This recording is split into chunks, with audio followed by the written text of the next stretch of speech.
Delivering a major speech on what he says are the threats to democracy. The president saying the Republican Party is driven by extremists that threaten institutions as we know it.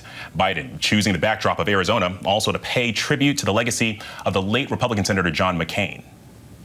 I've come to honor the McCain Institute and Library because they are a home of a proud Republican who put his country first. And there's something dangerous happening in America now. There's an extremist movement that does not share the basic beliefs in our democracy, the MAGA movement.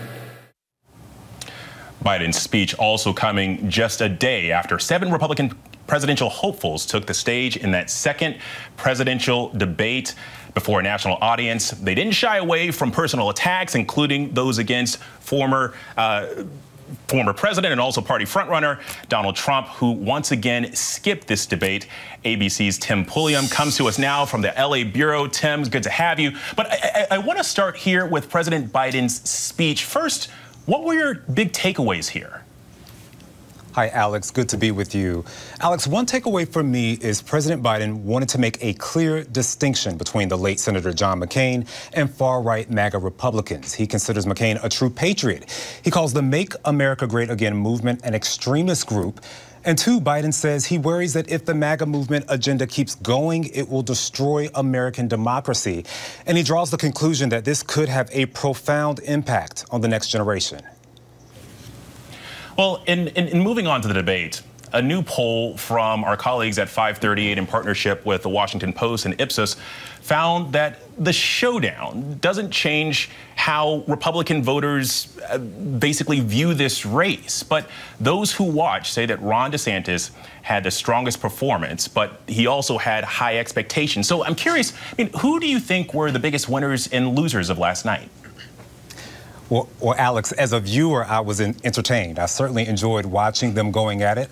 I think Nikki Haley had a good night. She delivered some memorable jabs toward Tim Scott and Vivek. She was able to talk about her policies and opinions on the southern border, the economy, and U.S.-China relations. Now, as a viewer, again, I think the loser of the night would be North Dakota Governor Doug Burgum. According to reports, he got the least amount of talking time, just under 8 minutes.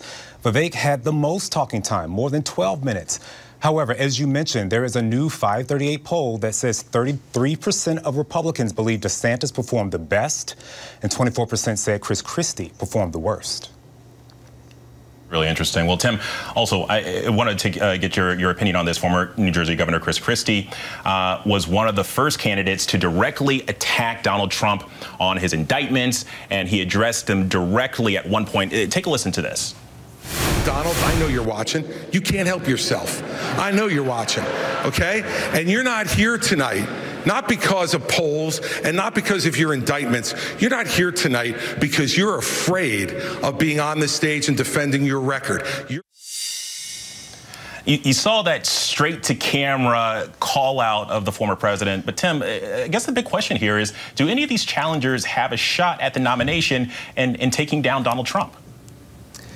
You know, Alex, I think there needs to be some lightning in the bottle to shake things up, because so far their campaign messages, the debates have not helped. The polls show that GOP voters see Trump as the nominee, despite him facing 4 criminal indictments.